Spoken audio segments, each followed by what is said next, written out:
ದೀಪಾವಳಿಯ ಶುಭಾಶಯಗಳನ್ನು ಸಮಸ್ತ ದಕ್ಷಿಣ ಕನ್ನಡ ಜಿಲ್ಲೆ ಎಲ್ಲ ಬಂಧುಗಳಿಗೂ ಸಲ್ಲಿಸ್ತಾ, ಈ ಬಾರಿಯ ದೀಪಾವಳಿ ನಮಗೆಲ್ಲರಿಗೂ ಅತ್ಯಂತ ವಿಶೇಷವಾದಂಥ ದೀಪಾವಳಿ.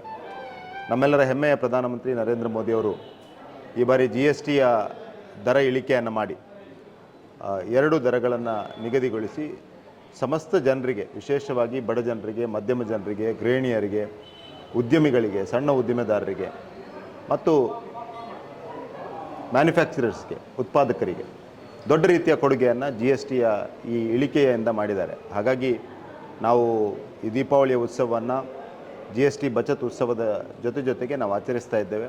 ದಕ್ಷಿಣ ಕನ್ನಡ ಜಿಲ್ಲೆಯ ಎಲ್ಲ ಬಂಧುಗಳ ಪರವಾಗಿ ನಾನು ವಿಶೇಷವಾಗಿ ನಮ್ಮ ಪ್ರಧಾನಮಂತ್ರಿ ನರೇಂದ್ರ ಮೋದಿ ಅವರಿಗೆ ಧನ್ಯವಾದಗಳನ್ನು, ಅಭಿನಂದನೆಗಳನ್ನು GST ಇಳಿಕೆಯ ನಿರ್ಧಾರಕ್ಕಾಗಿ ಸಲ್ಲಿಸಲಿಕ್ಕೆ ಬಯಸ್ತಾ ಇದ್ದೇನೆ.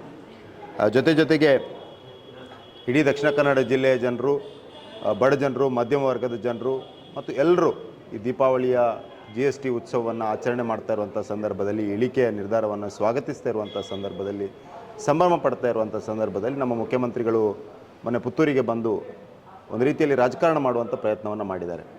ಯಾವುದೇ ಆಧಾರರಹಿತವಾಗಿ ರಾಜ್ಯಕ್ಕೆ 15,000 ಕೋಟಿ ನಷ್ಟ ಆಗ್ತದೆ, GST ಕಳೆದ 8 ವರ್ಷದಿಂದ GSTಯನ್ನು ತೆಗೆದುಕೊಂಡು ಈಗ GSTಯನ್ನು ಇಳಿಕೆ ಮಾಡಿದ್ದಾರೆ ಅನ್ನುವಂಥ ಅತ್ಯಂತ ಬಾಲಿಶವಾದಂಥ ಒಂದು ಹೇಳಿಕೆಗಳನ್ನು ಕೊಟ್ಟಿದ್ದಾರೆ.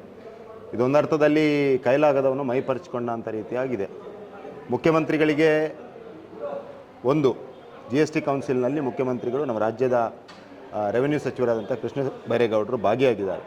ಹಾಗಾಗಿ ಒಟ್ಟಿಗೆ ಯುನಾನಿಮಸ್ ಆಗಿ ತೆಗೆದುಕೊಂಡಿರುವಂಥ ನಿರ್ಧಾರ ಇಡೀ ದೇಶದ ಉತ್ಪಾದನಾ ಶಕ್ತಿಗೆ, ಬಡ ಜನರ ಸ್ಪೆಂಡಿಂಗ್ ಪವರ್, ಪರ್ಚೇಸಿಂಗ್ ಪವರ್ ಏನಿದೆಯಾ ಅದೆಲ್ಲ ಇನ್ಕ್ರೀಸ್ ಆಗಲಿಕ್ಕೆ, ಡಿಮಾಂಡ್ ವೃದ್ಧಿ ಆಗಲಿಕ್ಕೆ, ದೇಶದ ಆರ್ಥಿಕತೆ ವೃದ್ಧಿ ಆಗಲಿಕ್ಕೆ GST ಇಳಿಕೆಯ ಒಂದು ನಿರ್ಧಾರವನ್ನು ತೆಗೆದುಕೊಂಡಿರುವಂಥ ಸಂದರ್ಭದಲ್ಲಿ ಮುಖ್ಯಮಂತ್ರಿಗಳು ತನ್ನ ಆಡಳಿತ ವೈಫಲ್ಯವನ್ನು ಮರೆಮಾಚಲಿಕ್ಕೆ, ಇಡೀ ರಾಜ್ಯದಲ್ಲಿ ಇವತ್ತು ಅನುದಾನಗಳಿಲ್ಲ, ರಸ್ತೆಗಳ ಅಭಿವೃದ್ಧಿ ಆಗ್ತಾ ಇಲ್ಲ, ಯಾವುದೇ ಒಂದು ಸಣ್ಣ ಅನುದಾನಗಳನ್ನು ಕೊಡದೆ ಇಡೀ ರಾಜ್ಯದ ಆರ್ಥಿಕತೆ ಹಳ್ಳ ಹಿಡಿದಿರುವಂಥ ಸಂದರ್ಭದಲ್ಲಿ ಈ ರೀತಿಯಾದಂಥ ಒಂದು ಬಾಲಿಶವಾದ ಹೇಳಿಕೆಗಳನ್ನು, ದಿಕ್ಕು ತಪ್ಪಿಸುವಂಥ ಹೇಳಿಕೆಗಳನ್ನು ಕೊಟ್ಟರೆ ಕರ್ನಾಟಕದ ಜನತೆ ಇವರನ್ನು ಕ್ಷಮಿಸೋದಿಲ್ಲ ಅನ್ನುವಂಥ ಮಾತನ್ನು ಕೂಡ ಈ ಸಂದರ್ಭದಲ್ಲಿ ಹೇಳ್ತಾ ಇದ್ದೇನೆ.